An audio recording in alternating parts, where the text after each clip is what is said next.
Aceita? Aceita entrar aí na sua casa?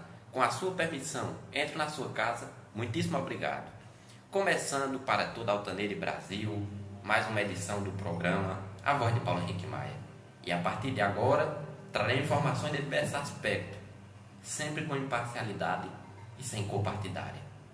Agora, nesse momento, entrando no ar o programa que não tem rabo preso com ninguém, nem com partido político, nem com o presidente da República, nem com o governador do estado, nem com o deputado estadual, deputado federal, nem com o prefeito, principalmente com o vereador.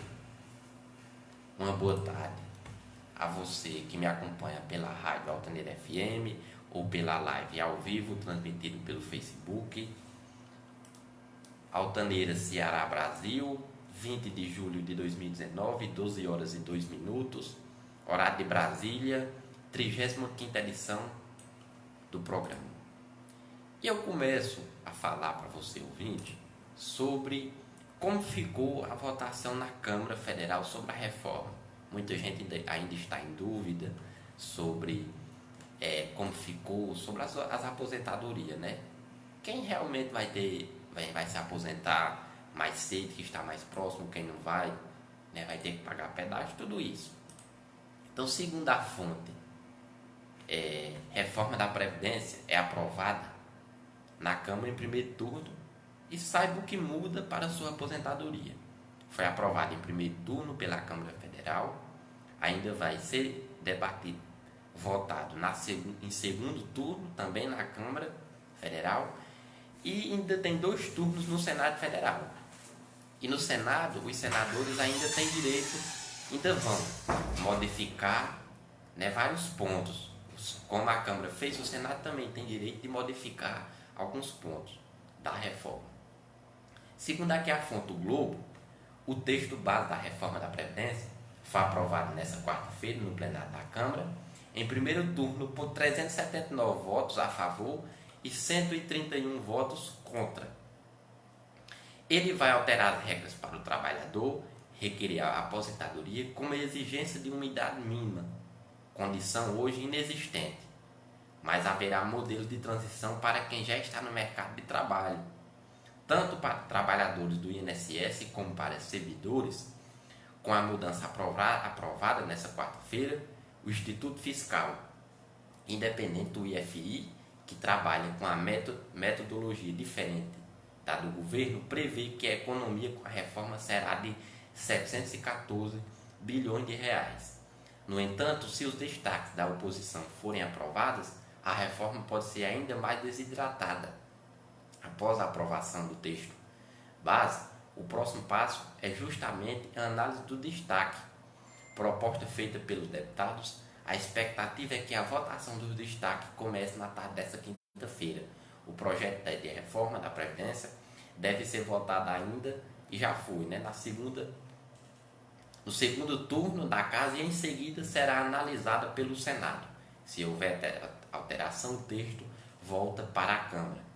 Além das regras de transição, o texto aprovado da Câmara prevê mudanças no cálculo dos benefícios, que vai contabilizar a média de todas as contribuições. Não mais das 80% maiores. É exigir mais tempo na ativa para um valor maior na aposentadoria. E serão criadas alíquotas progressivas de contribuição previdenciárias. Também vai mudar o valor da pensão para quem tem direito a esse benefício. Então, confira abaixo aqui: idade mínima 65 anos para homens e 62 anos para mulher. O Brasil é um dos poucos países do mundo que ainda não fixaram uma idade mínima para se aposentar. A reforma da Previdência prevê que a partir de agora os trabalhadores só poderão se aposentar aos 65 anos de idade. No caso dos homens é 62 e no caso das mulheres, nos homens é 65 e das mulheres 62 anos. Exigência de contribuição. Além disso, a aposentadoria virá após um tempo mínimo de contribuição previdenciárias. Para as mulheres, o mínimo será de 30 anos e os homens terão de comprovar 35 anos de contribuição. E qual o impacto ao longo do prazo? As novas exigências, porém, só valerão integralmente para quem ainda não começou a trabalhar. Para quem já contribuiu para o INSS ou para os sistemas de aposentadoria dos servidores públicos, haverá regra de transição. Como funciona a regra de transição do INSS? Trabalhadores do setor privado que estão no regime geral da Previdência Social, ou seja, que contribuem para o INSS, terão 4 regras de transição. Além da aposentadoria por idade, será possível escolher a cada caso a regra de transição, se for mais conveniente. Em algumas regras, a aposentadoria poderá ser pedida antes. Poderá um valor do benefício menor, por isso é preciso ver caso a caso o que é mais vantajoso. Como funciona o sistema de pontos? É uma regra que se parece com o atual modelo, 86 por 96. Quem optar por essa regra terá de somar a sua idade e o tempo de contribuição para saber se a pontuação é suficiente para requerer a aposentadoria.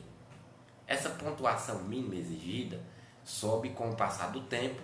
O que não muda é o tempo mínimo de contribuição, que entra nessa conta: 30 anos mulheres e 35 anos homens.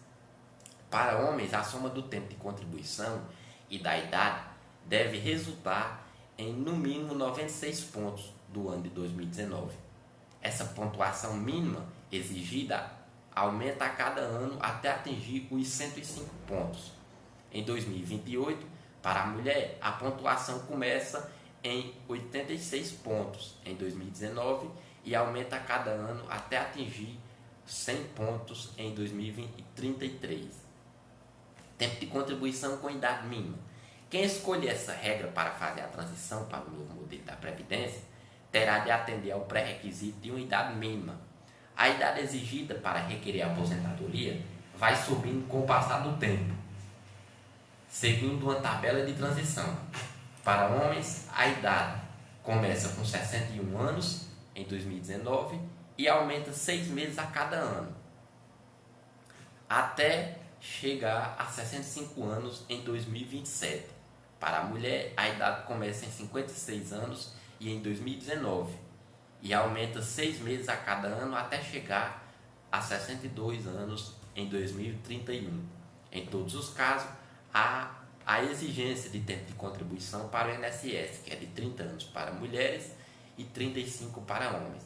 E para quem já está perto de se aposentar, como é que fica? Segundo a reforma aprovada em primeiro turno pela Câmara. Quem está há 2 anos de se aposentar pelas regras atuais poderá optar por essa regra, que prevê um pedágio de 50% sobre o tempo que ainda falta. Por exemplo, quem estiver a 1 ano de aposentadoria deverá trabalhar mais 6 meses, totalizando 1 ano e meio, mais 50%. É preciso também ser cumprido o tempo mínimo de contribuição, que é de 30 anos se mulher e 35 se homem. Pedágio de 100%. Essa regra foi criada pelo relator da reforma na comissão especial, o deputado Samuel Moreira, do PSDB de São Paulo. O pedágio é maior de 100%, mas estará disponível para todos os trabalhadores e não só para aqueles que estão perto de se aposentar. Outra diferença é que neste pedágio será exigida também uma idade mínima de 60 anos para homens e 57 para mulheres. Então, por exemplo, se o trabalhador está há 3 anos de se aposentar pelas regras atuais, terá de trabalhar por 6 anos, 3 mais 100%. E se tiver cumprida a idade mínima, poderá pedir aposentadoria. Na aposentadoria por idade, ficou o seguinte: essa modalidade de aposentadoria, já existente hoje, é mais usada por trabalhadores informais, normalmente de baixa renda, que não conseguem contribuir de forma contínua para o INSS. Também terá regras de transição. Hoje, a aposentadoria por idade é aos 65 anos homens e 60 mulheres, que é o BPC, com exigência de 15 anos de contribuição. Perdão, não é o BPC, não é por idade. A reforma prevê que os homens terão de contribuir por 20 anos, com esse acréscimo ocorrendo aos poucos, e a idade mínima da mulher subirá para os 60 anos também de forma gradual. Essa aqui é a sua aposentadoria por idade. Regras de transição do servidor. Como funciona o sistema de pontos? Lembra a atual regra de 86 por 96. É preciso somar a idade e tempo de contribuição. E a tabela de pontos vai subindo um ponto a cada ano, até chegar em 100 pontos para as mulheres em 2033 e em 105 para os homens em 2028. É preciso também cumprir a exigência de 35 para homens de contribuição e de 30 anos de contribuição para mulheres, sendo 20 anos de serviço público e 5 no atual cargo. Ainda atende aos requisitos de idade mínima de 56 anos para mulheres, 65 e 61 para homens, a idade mínima sobe para 57 anos mulheres e 62 homens em 2022. O pedágio de 100% foi uma regra criada pelo relator Samuel Moreira, PSDB de São Paulo, e é válida para quem ingressou no serviço público até dezembro de 2003. O servidor poderá pagar um pedágio de 100% sobre o tempo de contribuição que falta, desde que cumpra a idade mínima de aposentadoria de 57 anos, mulher, e 60 anos, homens. Ou seja, se falta 2 anos para se aposentar, pelas regras atuais, terá de trabalhar por quantos anos? Com isso, consegue garantir a integridade, ou seja, a aposentadoria pelo valor do último salário e a paridade. Recebeu o mesmo reajuste aplicado aos servidores na ativa. Como fica agora a pensão? O valor da pensão cairá para 50%, mais 10% por dependente, incluindo a viúva ou viúvo. Quando os beneficiários perderem a condição dependente, as cotas serão extintas. Então, a pensão ficará em 50%, metade do valor. Se tiver ainda 5 dependentes na casa, então os 5 completam os outros 50%. Então fecha o valor completo da aposentadoria, o salário mínimo. E cada ano que cada dependente for saindo de casa, vai perdendo aqueles 10% que cada dependente tem de direito. O acúmulo de benefício. Em caso de acúmulo de benefício, como por exemplo aposentadoria e pensão, haverá um corte do benefício de menor valor. Esse corte será escalonado. O beneficiário receberá 80% se o valor for igual a um salário mínimo, 60% do valor que exceder o mínimo, até o limite de 2, 40% do valor que exceder de 2 a 3 mínimos, 20% do que exceder de 3 a 4 mínimos salário e 10% do valor que exceder 4 salários mínimos. Acima disso, não recebe qualquer porcentagem. Algumas carreiras, como médicos e professores, que têm acumulações previstas em lei, não serão atingidas. No entanto, a acumulação de cada benefício adicional será limitada a 2 salários mínimos. Servidores estaduais e municipais, como é que eles ficam? Os servidores estaduais e municipais foram retirados do texto da reforma da Previdência dessa forma, para que este regime de aposentadoria seja reformado. Os governos locais terão de apresentar projetos próprios e levá-los para a votação nas casas legislativas locais. Um destaque a ser apresentado pelo Partido Novo tentará reincluir esses estados no texto que será votado na Câmara Federal, mas o presidente da Casa, Rodrigo Maia, do Democratas do Rio de Janeiro, está negociando para que seja incluso e não ocorra nenhuma alteração no Senado, como o Senado tem todo o direito, tem mais poder do que o deputado de também fazer essa mudança. Então, é assim que fica, segundo aqui a aprovação, mas eu acredito que ainda vai ter muitas mudanças lá no Senado, para depois ser votado. A previsão é que chegue em agosto, porque agora eles estão tudo de recesso. Deputados e senadores entraram em recesso de 15 dias e quando chegar lá no Senado vai ser mudado. Mas eu tenho certeza que vão mudar. E segundo aqui a fonte Rankings Políticos, eu já até falei aqui essa matéria, mas é sempre importante lembrar a sociedade, porque tem uma máxima que diz, tem um ditado que diz que brasileiro tem a mente curta, Então é bom sempre lembrar, tudo bem, estamos mexendo agora na reforma da Previdência, né? Mexendo com muitas. Tem muitas pessoas que merecem realmente mexer, tem. Certo? Porque há muito como o Pente Fino que veio para mexer com muitas fraudes que tem no INSS. Isso é um avanço para o país. Porém, eu sou contra a reforma, porque por outro lado, quem está pagando a conta é o povo, é você.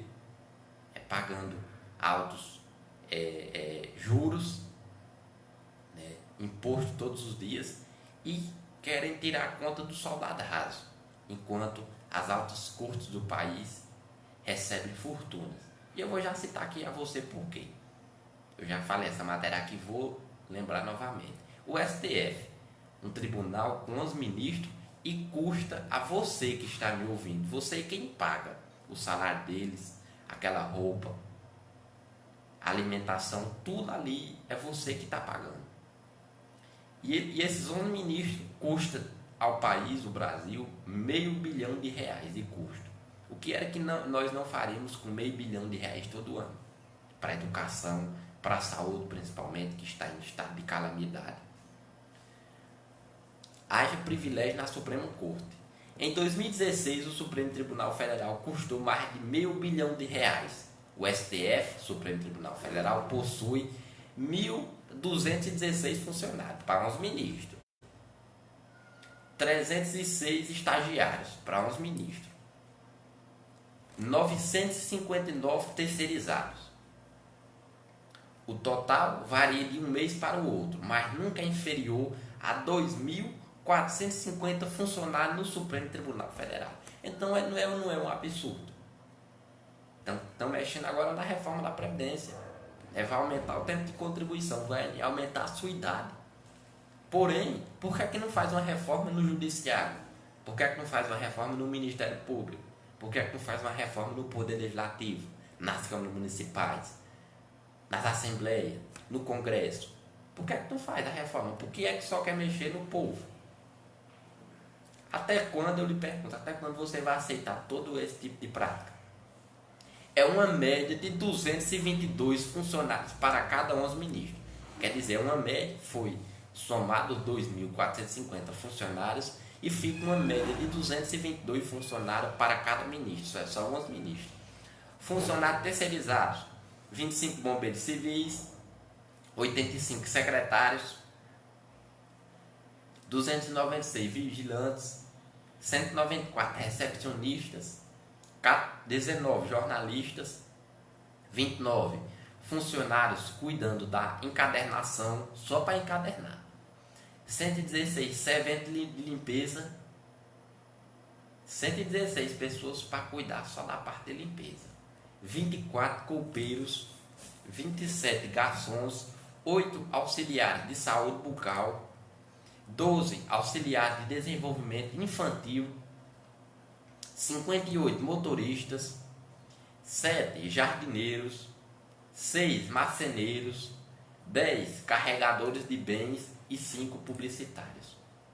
O programa Viva Bem, curso de yoga, massagem laboral e oficina de respiração para os funcionários do STF. Gastos: 15,78 milhões com assistência médica e odontológicas por ano. Dá mais quase 6 milhões de reais. 1,5 milhão com auxílio moradia para os ministros. 1,5 milhão só com auxílio moradia, enquanto tem muitas pessoas que não têm onde morar. Por que eu não concordo com isso? Porque tem muitas pessoas que não têm onde morar. Se o Brasil fosse realmente um país total desenvolvido, que tivesse, todo mundo tivesse suas oportunidades de ter suas conquistas, eu seria favorável porque podia ganhar o triplo desse valor aqui. Eu me torno contra por ver esse absurdo aqui para uns ministros, enquanto tem muita gente que não tem onde morar e não tem onde comer.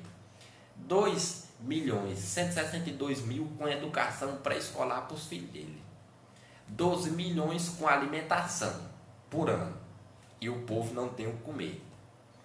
204 mil com auxílio funeral e auxílio natalidade. 87 veículos, sendo 3 caminhões. quer dizer, 87 veículos para os ministros. 10 milhões e 500 mil com informática.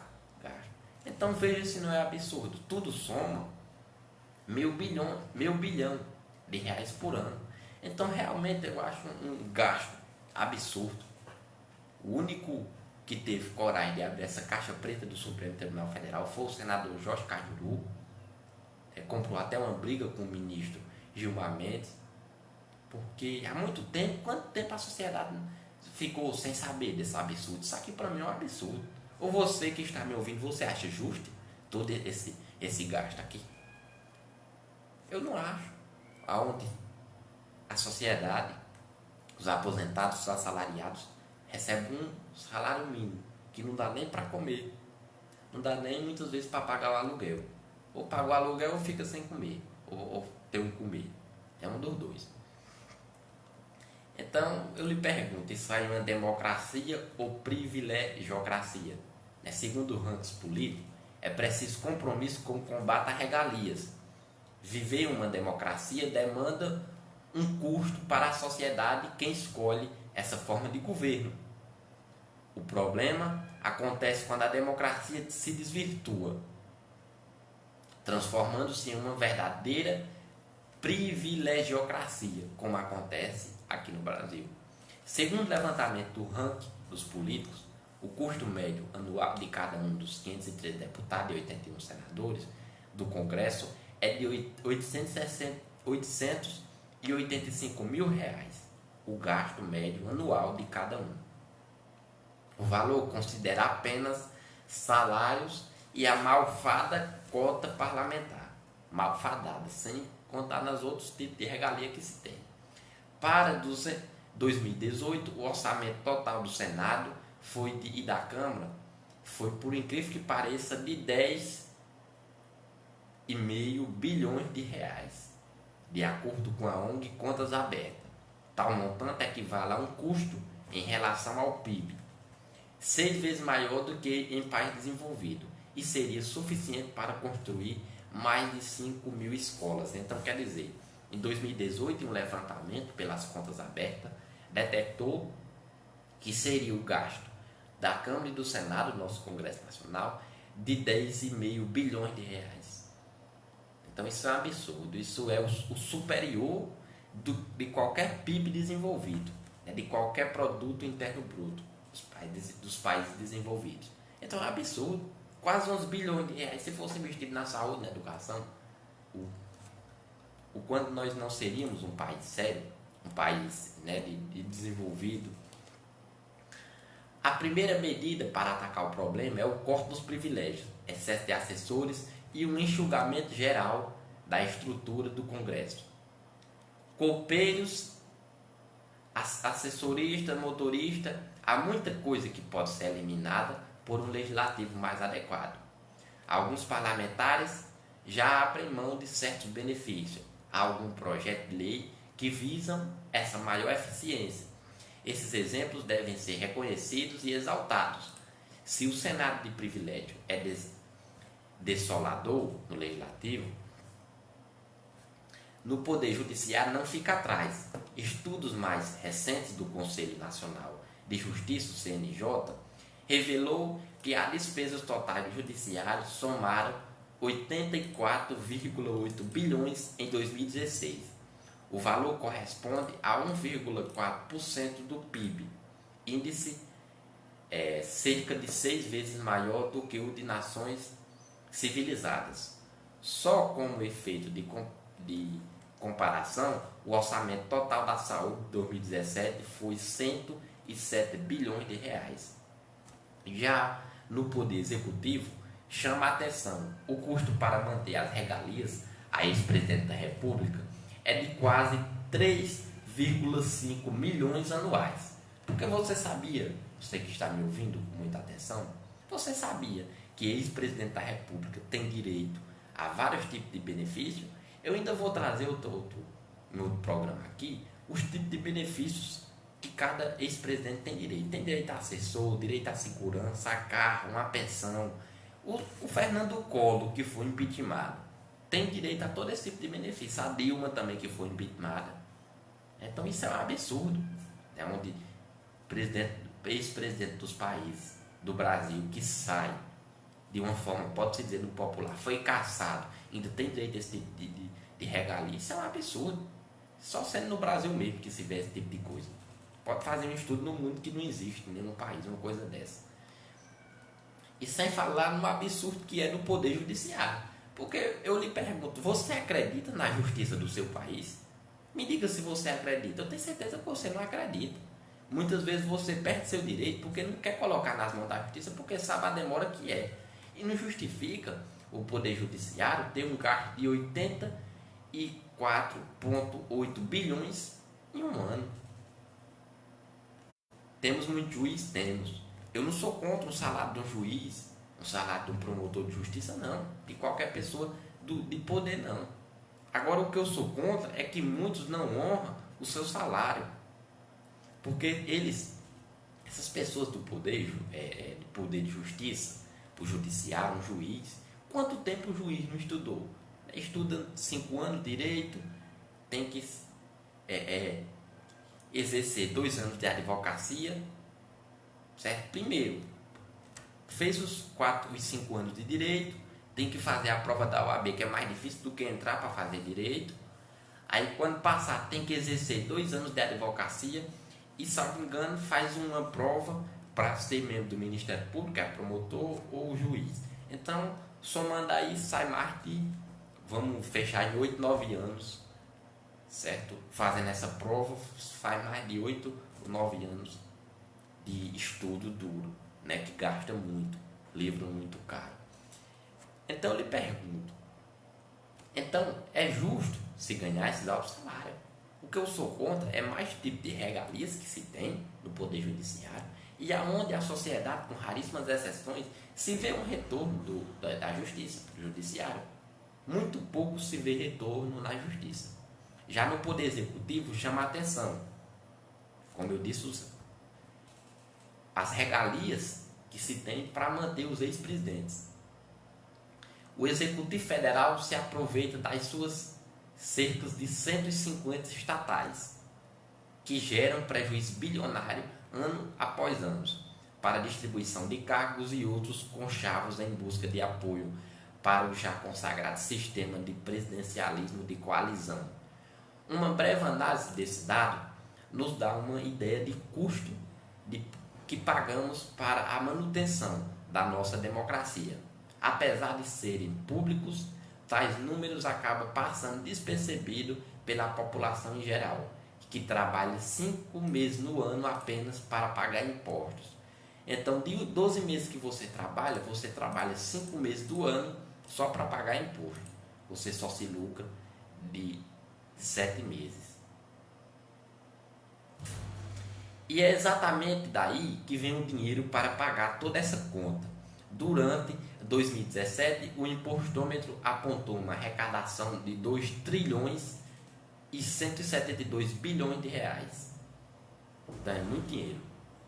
Foi 2 trilhões, 172 bilhões, 53 milhões, 80 centavos. É muito dinheiro. É mais de 2, quase 3 trilhões de reais. Só de imposto que o povo paga. Ou seja, nossa carga tributária equivale a nada menos do que 1/3 do PIB. Isso com o Brasil ainda tentando se recuperar da maior crise da sua história, o que diminui muito o valor que poderia ter sido arrecadado. Qual é a saída? Não tem outro jeito. A única forma de alterar esse quadro, e continua sendo por meio do voto, a cada vez mais ferramentas e plataformas que analisamos e divulgamos os gastos com privilégios e outros custos da máquina pública, como os citados rankings dos políticos, contas abertas e entre outros. E o interesse dos eleitores sobre o assunto só aumenta. É preciso eleger políticos melhores que entendam os problemas dessa estrutura de regalias e se comprometam a desmontá-las uma vez que estejam no poder. Em outubro, tivemos eleições e uma chance ou outra de colocar isso em prática. Não podemos desperdiçá-las para que o Brasil ter uma verdadeira democracia ou não uma privilegiocracia, como está implantado no Brasil. Então, é um absurdo.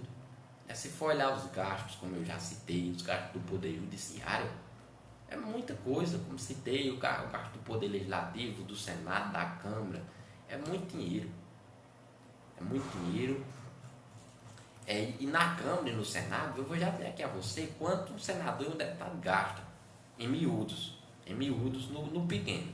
A cota parlamentar, que os senadores e deputados têm direito, foi criada em 2019, após diversas reportagens mostrarem o uso irregular de passagem aérea por deputados e senadores, no que ficou conhecido como farra das passagens aéreas. Na época, a imprensa mostrou que os congressistas pagaram passagens para amigos e familiares viajarem no Brasil e no exterior.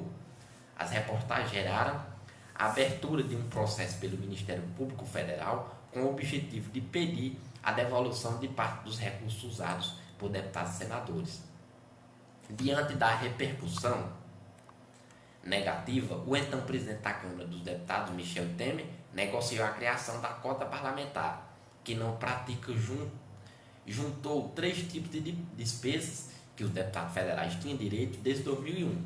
Cota postal telefônica, verba de transporte aéreo e verba indenizatória. O valor de cota muda de acordo com o estado de origem dos parlamentares, porque leva em consideração o preço das passagens aéreas de Brasília até a capital do estado, pelo qual o deputado foi eleito. Em 2019, quando foi aprovada, a medida foi apresentada como uma maneira de racionalizar a despesa relativa ao exercício do mandato parlamentar. Na época, também foi determinado a publicação dos gastos no site da Câmara dos Deputados no item Transparência, detalhando o nome do passageiro, a data de emissão do bilhete aéreo, o percurso e o valor. No caso dos demais gastos, deve ser informado o nome e o CNPJ do fornecedor, número, a nota fiscal, tipo de gasto e valor reembolsado. Despesas que podem ser pagas com recursos da cota parlamentar dos deputados federais. Passagem. Vamos ver agora o que um deputado federal ele tem direito com essa cota parlamentar. Vou já dizer o valor e vou dizer os direitos. Nessa cota parlamentar, o que ele pode gastar? Passagens aéreas, telefonia e serviços postais, exceto compra de selo. Manutenção do escritório de apoio à atividade parlamentar. Cada deputado, senador tem direito a implantar, tem direito, né, por obrigação, de implantar um gabinete na capital do estado. Então, quer dizer, se não me engano, nós temos 22 deputados federais. Então, tem 22 gabinetes em Fortaleza. Temos 3 senadores, tem 3 gabinetes de cada um dos senadores em Fortaleza, que é para receber a sociedade. E a gente sabe que isso não existe. Quantas vezes eu já vi falar que um cidadão foi num gabinete de um deputado ou de um senador para apresentar um projeto, apresenta esse projeto lá, defende o povo do seu estado. Não, isso não existe, não. Esses gabinetes só servem para prefeitos, né? Infelizmente só serve para pessoas do alto escalão. Alimentação dos parlamentares, hospedagem a certos parlamentares do Distrito Federal, aluguel de carros, locação ou fretamento de aeronaves e embarcações, serviço de táxi, pedágio e estacionamento, combustíveis e lubrificantes até o limite mensal de R$6 mil, serviço de segurança prestado por empresas especializadas, contratação de consultorias e trabalhos técnicos, divulgação de atividade parlamentar, participação em cursos, palestras, seminários, simpósios e congressos, complementação de auxílio moradia. O valor mensal da cota parlamentar é utilizado pelo deputado por meio do reembolso, no caso das despesas com combustível, aluguel de veículos, por exemplo. Também pode ser feito por meio de requisição de serviço postal, no qual, de sua utilização, da agência dos Correios credenciadas pela Câmara dos Deputados, ou por meio de débitos automáticos no valor da cota. No caso da compra de bilhete aéreo realizado nas companhias aéreas credenciadas, nesses 2 últimos tipos de gasto, conforme informação disponível no site da Câmara Federal, não há emissão individual de nota fiscal, uma vez que o contrato é assinado pela Casa No caso do reembolso, conforme o site da Câmara, o deputado tem até 90 dias para apresentar a documentação comprobatória do gasto, depois da data de prestação do serviço ou de fornecimento do produto. O saldo não utilizado acumula-se ao longo do exercício financeiro, vedada a acumulação de um exercício financeiro para o seguinte, concluindo o processo de conferência dos documentos exigidos para reembolso, cujo prazo varia em função do volume e da complexidade do material apresentado. O valor a ser reembolsado é depositado na conta do parlamentar em até 3 dias úteis. No Senado, com o nome da cota para o exercício da atividade parlamentar dos senadores, os SEAPs, o Senado Federal tem uma verba para ressarcimento de despesas, cujo valor total muda de acordo com o estado de origem do congressista. A SEAPs é a soma da verba indenizatória, no valor de 15 mil, mais o valor de 5 trechos aéreos entre Brasília e Distrito Federal e a capital dos estados de origem do senador. A SEAPs destina-se ao ressarcimento dos segundos tipos de despesa: aluguel e manutenção de imóveis destinados à instalação de escritório de apoio à atividade parlamentar, aquisição de material de consumo para uso no escritório de apoio à atividade parlamentar, despesas postais, aquisição de publicações, locações de imóveis e equipamentos, locação por meio de transportes destinados à locomoção entre e dentro do estado de origem, hospedagem e alimentação do parlamentar ou de servidores comissionados e efetivos lotados em seu gabinete, combustível e lubrificantes, contratação de consultorias, assessorias, pesquisa, trabalhos técnicos e outros serviços de apoio ao exercício do mandato parlamentar, serviço de segurança prestado por empresas especializadas, divulgação da atividade parlamentar, passagens aéreas aquáticas e terrestres nacionais destinadas ao parlamentar ou servidores comissionados. O recurso da SEAPs não pode ser usado para pagamento de pessoas físicas, exceto no caso de alocações em prestamento prevista listada antes, hospedagem para senador do Distrito Federal e compra de material permanente. Os senadores que não ocupam apartamento funcional podem optar por um auxílio moradia no valor mensal de R$ 5.500, com a finalidade de cobrir despesas com o aluguel ou diária de hotel, valor que não entra no SEAPs. Auxílio moradia só será pago mediante a apresentação da nota fiscal emitida pelo estabelecimento hoteleiro ou de recibo emitido pelo locador do imóvel residencial ocupado pelo parlamentar. Confira você os valores dessa cota mensal para cada senador e deputado. No estado do Acre, cada deputado não, recebe todo mês R$ 44.632,46 para essa cota parlamentar. E os senadores do Acre, 38.854. Alagoas, 40 mil, o deputado federal. Senador tem direito a 35 mil, cota parlamentar. Amazonas, 43 mil, deputado. Senador, 44 mil. Amapá, mais de 43 mil, deputado federal. E senador, 42 mil. Bahia, 39 mil, um deputado federal. Senador, 35 mil. Ceará, o deputado federal tem direito a 42 mil reais. O senador, 38 mil. Distrito Federal, o deputado tem direito a 30 mil. Senador, 21 mil. Espírito Santo, 37 mil deputado, 33 mil senador. Goiás, 35 mil deputado federal, senador, 21 mil. Maranhão, deputado federal tem direito, 42 mil. Senador, 37 mil. E por aí vai. Varia muito de acordo com o estado. O estado de Roraima, o deputado federal tem direito a R$ 45.612. E de senador, 40 mil. Acho que o estado que mais é um valor mais alto. Vai de acordo com o valor das passagens. Não é muita regalia. Além de um salário de R$ 33 mil, a gente tem direito a esse tipo de regalia. E segundo também aqui a fonte do Rankings Político, no escurinho do cinema, o Senado aumenta números de funcionários. Diante de da crise que no Brasil que o povo passa, o povo brasileiro, não as instituições, porque se tivesse crise, o Senado não tinha aprovado, não tinha aumentado o número de funcionários. Se o Brasil tivesse realmente uma crise, o que era que as instituições públicas iriam fazer? Demitir. Infelizmente, iria chegar esse dia. Por isso que eu digo aqui a você, ouvinte, que só quem está em crise é você, que recebe um salário mínimo, você é aposentado, que trabalha todos os dias. As pessoas dos altos escalões não estão, não.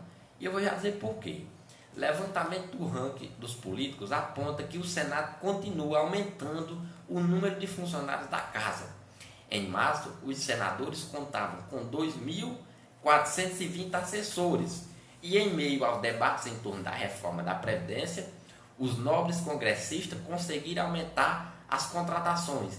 Em menos de um mês foram 334 novos assessores, elevado para 2.754. Então, como é que o Brasil realmente as instituições está em crise? Está não. Se estivesse, não estaria aumentando. Isso é pago com seu dinheiro, com o dinheiro do seu imposto que você paga. O senador que mais emprega até o momento é o senador Isalci Lucas, do PSDB do Distrito Federal, que conta com 74 assessores. Em seguida vem Renildes Bulhões, do PROS Alagoas, que é a primeira suplente do senador Fernando Collor, que se afastou, com 64 contratados. Enquanto isso, o senador com menor número de contratados é o senador Regufe, sem partido do Distrito Federal, que conta apenas com 9 assessores. O custo total do Senado no ano passado foi de 4,4 bilhões de reais. Desse valor, 84%, que dá a 3,7 bilhões, foram utilizados apenas para pagamento de servidores da casa. Quer dizer, 3 bilhões e 7 milhões de reais todo ano é só para os servidores do Senado. A média de assessores por senador é de 55, então muitos ultrapassam esse tipo. O partido que menos tem assessores, os senadores que o partido tem menos assessores, é o PSL, com 22, a média por senador. O Podemos, a média dos assessores dos senadores é 27, o Rede 30, PP 31, Democratas 34. O que mais tem assessores é o PROS, que passa de 51. De olho na Câmara dos Deputados, além das contratações, o ranking dos políticos monitorou os gastos dos partidos na Câmara Federal. Até o momento, o Congresso já gastou em 3 meses 25 milhões de reais. Dos 513 deputados que mais gastaram foram Fernando Rodolfo, do PR do Paraná, do Pernambuco, que gastou com a cota R$ 113.989,38, uma média mensal de R$ 37.996,48. O que mais gastou em segundo lugar foi Vaidone do Ceará, R$ 113.219, com gasto com cota, uma média de R$ 37.739 mensal. Em terceiro lugar, o que mais gastou foi Expedito Neto, deputado federal, PSD de Roraima, Rondônia, perdão, 111 mil, média mensal 37 mil. João Marcelo Souza, MDB do Maranhão, 111 mil, uma média mensal de 37 mil. Vandé Loubet, do PT do Mato Grosso do Sul, uma média de 35 mil reais. Dos 503 deputados, os que menos gastaram foram Vinícius Poit, do Partido Novo de São Paulo, que é uma média mensal de R$ 2.450.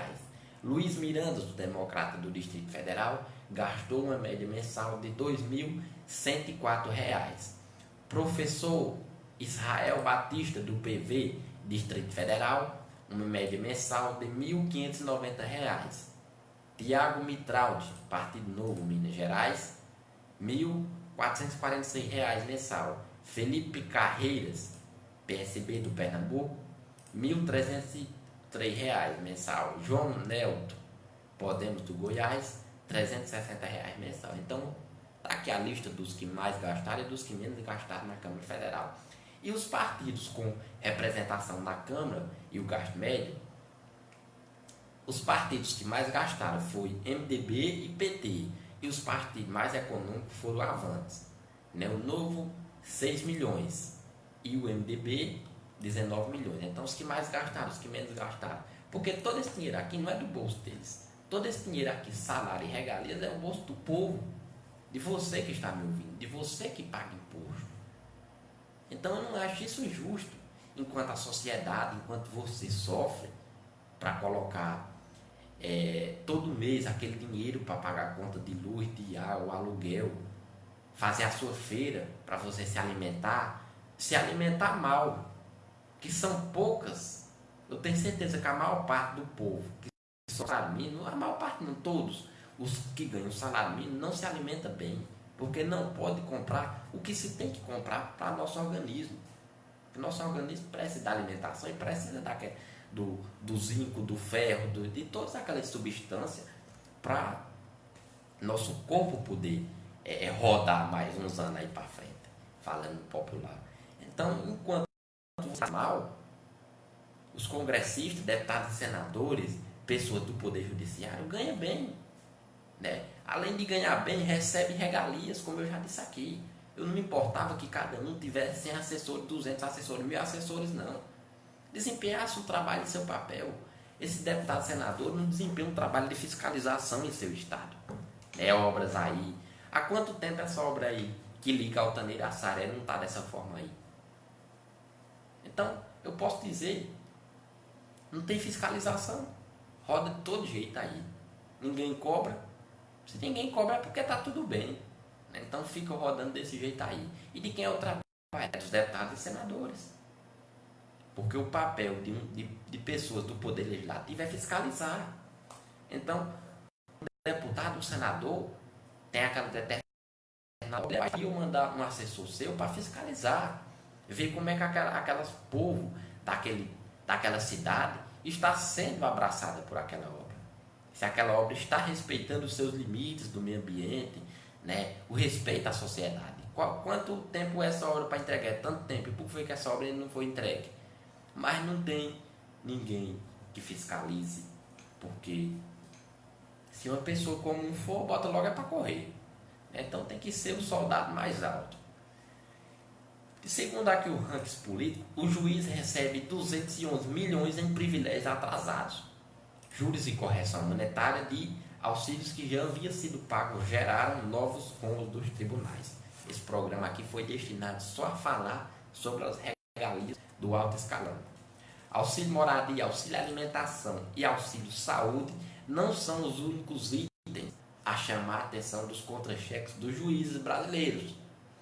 Quase 7 mil deles receberam em dezembro um total de 211 milhões em pagamentos retroativos de benefícios e indenizações, uma média de R$30 mil por magistrado, destaca o jornal Estado de São Paulo.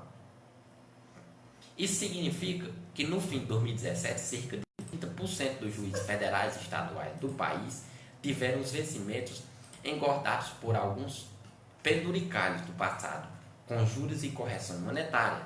Muitos deles foram contemplados graças ao auxílio moradia, que os deputados federais recebiam entre 1992 e 1998. Mas como o auxílio moradia pago pela Câmara dos Deputados há mais de 2 décadas pode ser impacto agora na folha salarial do Judiciário, a explicação envolve uma batalha por equiparação de privilégios, no qual a balança da justiça perdeu para o lado dos juízes em diversas ocasiões, gerando um passivo no orçamento dos tribunais que até hoje é pago de forma parcelada. Tudo começou em 1992, quando o Judiciário instituiu o pagamento de parcela autônoma de equivalência em bônus, para que ministros de tribunais superiores recebessem salário igual aos deputados, com base na premissa constitucional de que deve haver paridade de remuneração entre membros de distintos poderes. Isso gerou um efeito cascata, com impacto no contra-cheque de quase todo juiz. Para os parlamentares receberem na época além do salário, auxílio moradia, mesmo sem precisar comprovar gasto com aluguel, isso foi estendido como remuneração indireta, o que abriu brecha para magistrados exigirem nova equiparação. Levando em conta o adicional de moradia, o Supremo Tribunal Federal acolheu a reivindicação em 2000, decidiu que os juízes federais deveriam receber, além do salário, o valor que os deputados reembolsavam como auxílio moradia. Na época, isso equivalia a 3 mil, 9,2 mil em valores atualizados. Em seguida, a Associação dos Magistrados reivindicaram o pagamento retroativo, referente ao período em que os deputados receberam auxílio moradia. E os juízes não tiveram ganho de causa, uma bolada equivalente a 5 anos do benefício. O efeito cascata teve continuidade quando o mesmo direito foi estendido a magistrados aposentados. Então, quando viram o que aconteceu na Câmara, aí foram também no embalo. Mas se eles têm direito, nós também temos. Então, isso é o que vem defasando os setores, os poderes do país. Você veja, recentemente eu vi um vídeo na internet de um ministro da Suíça, se não me engano, era Suíça ou era Suécia, um dos dois países, que ia de bicicleta trabalhar todo dia. E seu local lá de trabalho era bem pequeno. E os países avançados, países desenvolvidos, com um judiciário desenvolvido, países no ranking de países no topo dos 10, menos países, salvo engano, Suécia é o terceiro país menos corrupto do mundo, né? Então está de parabéns. E o juiz e ministro recebe pouco, bem pouquinho, não tem direito a regalia nenhum. E aqui no Brasil, altos salários, vários tipos de regalia, até para viajar, é tudo à custa do povo. E um judiciário com processos engavetados há mais de 20, 40 anos, como eu já vi no Supremo Tribunal Federal. Tem processo com mais de 40 anos lá engavetado. Nos valores pagos a título de retroativa referente à folha de dezembro de 2017, R$ 44.269,70 são relativos ao auxílio moradia, informou o Tribunal de Justiça do Ceará. Esse pagamento foi realizado para magistrados que mudaram de comarca e tiveram o auxílio cessado. Para voltar a receber, o juiz precisa fazer solicitação ao Tribunal de Justiça do Ceará, que após comprovar o pedido faz o pagamento retroativo. Para encerrar, segundo a fonte do Globo, investigados da Lava Jato no Rio de Janeiro receberam em 2018 mais de 3 milhões em salários sem trabalhar. Alguns deles são o ex-governador Luiz Fernando Pezão, o procurador de Justiça Cláudio Lopes e o ex-presidente da Assembleia Legislativa Jorge Pisciani. Em 2018, o contribuinte do Rio de Janeiro pagou mais de 3 milhões em salários para investigados da Lava Jato, que não estavam trabalhando. O levantamento da Globo News exibido foi realizado a partir de informações em portais de transparências. Alguns desses investigados são o ex-governador Luiz Fernando Pezão, o procurador de Justiça Cláudio Lopes e o ex-presidente da Assembleia Legislativa Jorge Pisciani. Sem trabalhar, mas com salários em dias, na Assembleia Legislativa do Rio de Janeiro estão Jorge Pisciani, preso em prisão domiciliar, e estava recebendo por mês R$ 229.305. Vixe Maria, que coisa linda, salário bonito, viu?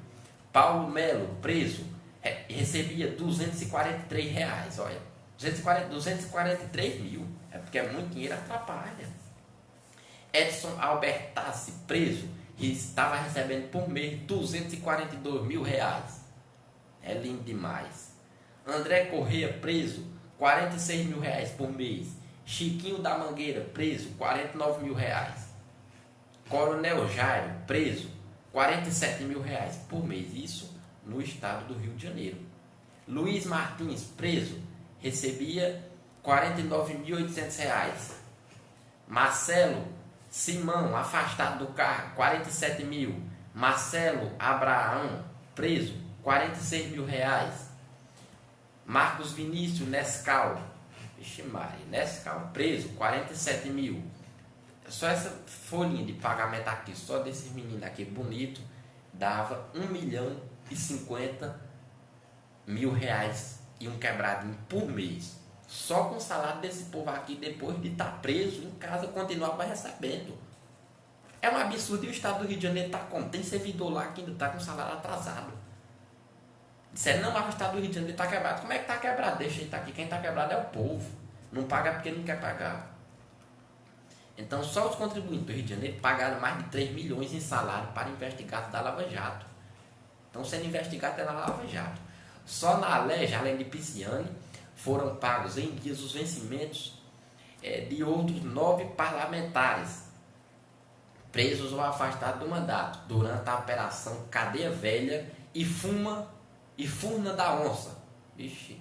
Já no Tribunal de Contas do Estado, TCE, 5 conselheiros afastados desde março de 2017 durante a operação Quinto de Ouro também continuaram a receber os salários em dias. Sem trabalhar, mas com salário em dias, o Tribunal de Contas, os conselheiros Aloysio Neves, afastado, estava recebendo R$ 349.000, lindo salário. Domingos Brazão, afastado, recebia R$ 312.000. José Gomes Graciano, conselheiro do tribunal, afastado, R$ 441.000. José Maurício Nolasco, afastado do cargo, recebia R$ 444.000. E Marco Antônio Alencar, afastado do cargo, conselheiro do tribunal, R$ 440.000. Só essa folha desses 5 camaradas aqui recebia era R$ 1.988.782,09 por mês. Só desses 5 aqui, mais de quase R$ 2 milhões. Quantos servidores não daria para pagar com o salário desse pessoal aqui que estava preso? Né? Dá mais quase R$ 4 milhões essa folha desses 2 pagamentos. Então a produção da Globo News procurou os investigados e órgãos do TCE, informou que a decisão do Superior Tribunal de Justiça não prevê que os vencimentos dos servidores deixem de ser pagos, o que segundo a Corte só poderia ocorrer por determinação da Justiça. Já na Alerj, informou que os deputados continuavam titulados em seus mandatos e por isso recebem os salários. O Ministério Público Estadual e o Governo do Rio de Janeiro ainda não enviaram posicionamentos à Globo News. Todos os citados, presos ou afastados, negam as acusações da Lava Jato. Então, o que o Congresso tem que rever isso é sobre esses conselheiros de tribunais. Porque em todos os estados tem seu tribunal. No Ceará tem o Tribunal de Contas do Estado. Porém, essas pessoas desses tribunais eram para entrar por concurso público, por mérito, por estudo, não. Tribunais de Contas do Estado para julgar as contas do Estado é nomeado pelo governador do Estado. Como é que pode uma coisa dessa? Isso é errado. Como é que uma pessoa que vai julgar suas contas é você quem nomeia? É claro que ele não vai julgar. Ou é mentira minha? Ele não vai julgar. Ele vai julgar da forma dele. Não é da forma da lei. Olha aqui o tanto acabei de citar o tanto de conselheiros do Tribunal do Estado do Rio de Janeiro afastados do cargo por irregularidades. Então, se essa forma a sociedade colher esses frutos, não tinha nenhum que fosse afastado. Estava tudo nota 10 nos seus cargos. Outro caso também é negócio de procurador do Estado. É por nomeação. Isso é errado também. Olha aqui, acabei de citar o Cláudio Lopes, era procurador do Estado do Rio de Janeiro, também afastado por estar envolvido na Lava Jato, né, junto com o governador que nomeou ele. Então isso tem que se rever. Esse negócio é ministro do Supremo Tribunal Federal, qualquer cargo de justiça, era para ser por concurso público. Você vai entrar aqui. Porque você veja o prêmio aqui desses caras. Né, foram afastados da Lava Jato e a cadeia deles é em casa ou na cadeia e recebendo esse salário aqui. Então que prisão é essa? Porque por lei a partir do momento que aquela pessoa foi detectada com aquele tipo de irregularidade, é para ser cortado, você não vai ter que receber direito a nenhum. Nós vamos caçar sua certidão de nascimento. Para o governo você não existe mais. Era para ser assim. Aí eu queria ver se essas pessoas que cometessem esse tipo de crime e fossem julgadas dessa forma, daria exemplo demais. Um juiz, um desembargador, se for condenado por vender sentença, algum tipo de corrupção, a prisão dele é domiciliar e receber o salário que ele já recebia. Se ele estiver recebendo um salário de 40 mil conto, 40 mil de reais, como fala no popular, 40 mil conto por mês, vai continuar recebendo. Foi condenado, preso, e vai receber aquele valor. Se for um desembargador que receber mais de 200 mil reais, qual é o prêmio dele? Por ser preso por alguma irregularidade ou por corrupção. O mesmo valor, vai continuar recebendo o valor a custo do povo. Então isso é errado. Eu sou contra isso, sou contra qualquer tipo de preso que receba dinheiro, como tem muitos presos que a família tem de receber, eu sou contra. Preso tem que trabalhar, dar rendimento para o país. Essas presídios que tem aí é para todo dia esses caras estar trabalhando. Porque eles quem vão pagar o sustento dele fazer rendimento para o país. O que é que vão fazer? Fazer porta, cadeira, mesa para as escolas, cama para o hospital, o que der para fazer. Vamos trabalhar para o país.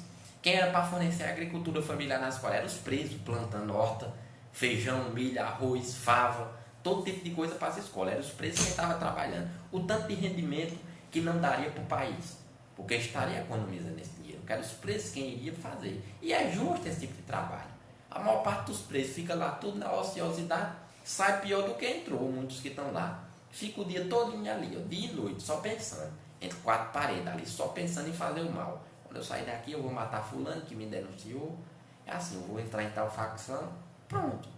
Quando sai mais treinado do que estava. Já traçou todo um plano de como roubar um banco de novo, como roubou na primeira vez, e sabe que tem advogado bom para pagar, porque tem dinheiro, e aí por aí vai.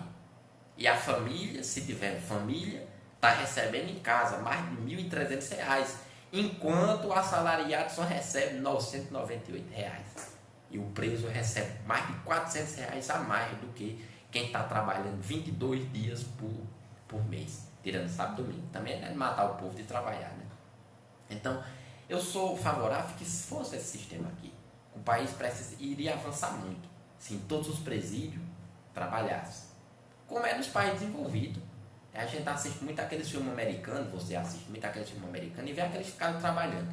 Bota aquela bola de chumbo, de não sei quantos quilos na perna, não tem como correr não. Pronto, passou ali o dia trabalhando, deixa ali um de comerzinho ali pra ele, pronto, detalhezinho ali pra casa, pro presídio, toma um banho e vai dormir. Eu quero ver isso. O cara sai testado de lá, porque ele imagina logo, rapaz, eu fui preso por tanto tempo, trabalhei de graça, não ganhei 10 centavos. Eu não vou mais não. Dá certo ali não. Eu vou caçar trabalhar aqui pra mim mesmo, pra poder ganhar meu dinheiro aqui sério.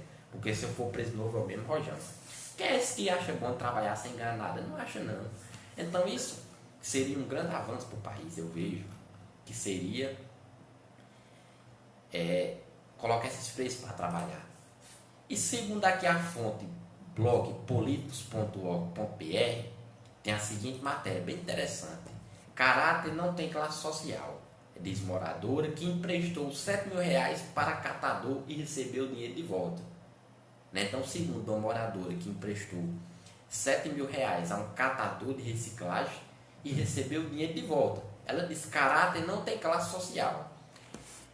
Resistimos num país em que o Estado e todos os níveis dificilmente cumprem com seu papel, nem mesmo no grau mínimo de máximas responsabilidade, que é garantia pela Constituição e pelas leis.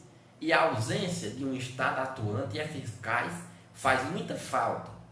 E não é à toa que vivemos essa crise moral, ética e fiscal atual, em que nada funciona ou quando funciona nunca é plena vitalidade, é sempre remediada. Entretanto, podemos destacar a história do Paulo Roberto, que abandonou a carroça e comprou uma Kombi para circular em Porto Alegre. O mais interessante foi que 7 meses depois a dívida estava quitada.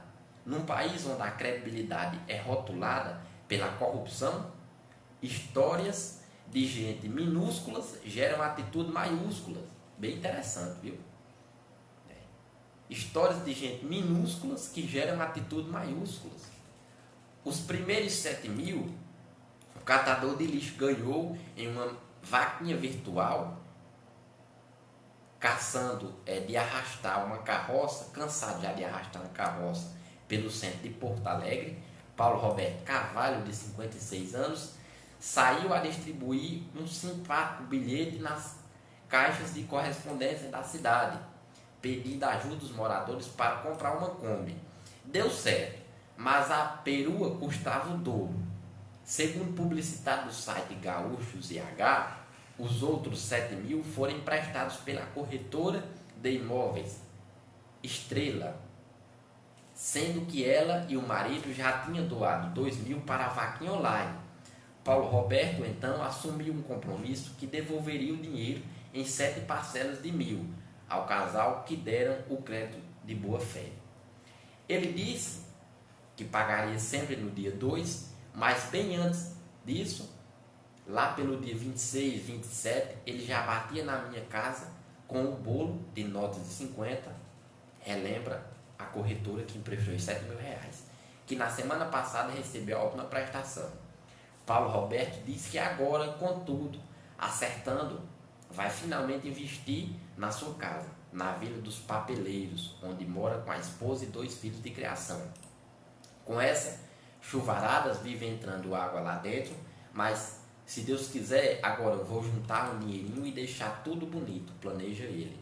Com a Kombi, além de fazer fretes, Paulo é acionado para levar móveis, colchões, roupas, eletrodomésticos, calça, caliça, entulho, tudo. No caso do lixo, ele se encarrega de descartar no lugar certo. No caso do resto, alguma coisa ele vende, outra aproveita em casa, oferece para um brinde, doa para quem precisa. A corretora de imóveis conta que quando emprestou os 7 mil reais a Paulo Roberto, alguns conhecidos riram, disseram que ela havia sido ingênua, que seria passado para trás, perderia o dinheiro, levaria um calote. Embora, segundo a corretora, eu seja corretora de imóveis, nem pensei em fazer um contrato. Sabia que ele pagaria. Aliás, o Paulo mostra que a gente não pode ter preconceito. Caráter e honestidade não tem classe social. Ensina Estela, corretora de imóveis. Então, uma ação muito bonita. Né? Como falou aqui a matéria, que a corrupção rotula, a gente tem sempre aquele receio, por mais que a pessoa seja séria, de fazer esse tipo de atitude. E porém, onde veio a forma a ser copiada de um catador de rua, onde ninguém dava credibilidade. Né? Então, um excelente exemplo para o país, onde se vê pessoas bem vestidas, pessoas tudo no paletó, tudo roubando o povo. Né? Aonde vai a nossa crença? Para o soldado raso, para a pessoa que poucos veem. É como eu digo, né? Para muitos pessoas do alto escalão, essas pessoas não são consideradas nem seres humanos, né? Por viverem dessa forma. E dessa forma é que vivem de uma forma honesta, aonde pessoas que ganham bem, têm seu bom carro, né? Vai na sombra e vem na sombra trabalhar, com todo aquele aparato de pessoas a seu redor para fazer aquele trabalho por você, é aonde envergonha o país.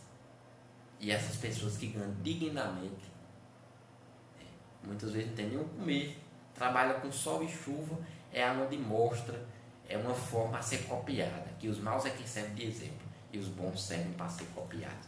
Então, parabéns para esse cara que conseguiu, né, essa Kombi para facilitar o seu trabalho como catador, e aí abriu mais áreas para ele também abranger o seu serviço, como também fretes. Então, agradeço. Antes de encerrar, e aí até esquecendo, que nesse comentário a gente termina esquecendo. Quero mandar aqui um forte abraço para seu Zé Mariano, no sítio Taboquinha, que escuta o programa A Voz de Paulo Henrique Maia está sempre atento às informações. Outro abraço fraterno a Israel Rodrigues, também mandou até pelo Facebook, eu não esquecesse de mandar um abraço fraterno a você, a ele. Outra pessoa também que pediu um abraço fraterno foi Seu Luiz, popularmente conhecido como Seu Luiz do Pé da Serra. Também disse que todas as semanas escuta o nosso programa. Então você que quiser que eu mande, né, um alô, aliás, um abraço fraterno para você, entre em contato comigo, tem meu contato, pé, caneta e papel que eu vou dizer agora, contato do WhatsApp, e também eu queria que a sociedade também participasse, né, mandasse algum áudio dizendo, dando seu ponto de vista sobre essa matéria, né, sobre essas ações do Poder Judiciário, do Poder Legislativo, se você acha correto que eles ganhem tudo isso e não desenvolvam o trabalho que deve desenvolver, ou se você acha que o Judiciário e o Legislativo e demais poderes precisam realmente de uma reforma, né? Que nós temos que encurtar esse cabresto de muitos que não desenvolvem o país. Nós temos muito juiz bom, temos, mas nós também temos muitos juízes péssimos, promotores péssimos que não desenvolvem o seu trabalho. É só pesquisar e ver o tanto de condenação que tem de juízes, promotores aí na Lava, como esse procurador que já foi investigado e condenado pela Lava Jato. Se eu estiver mentindo, é só procurar aí. Então o contato do WhatsApp é 99947 9817. O contato é 9947 9817. Então, se quiser mandar um alô para você, ou ao seu ponto de vista aí, o programa está aberto, sem politicagem por meio. Agradeço pela sua permissão de estar na sua casa e fique na paz.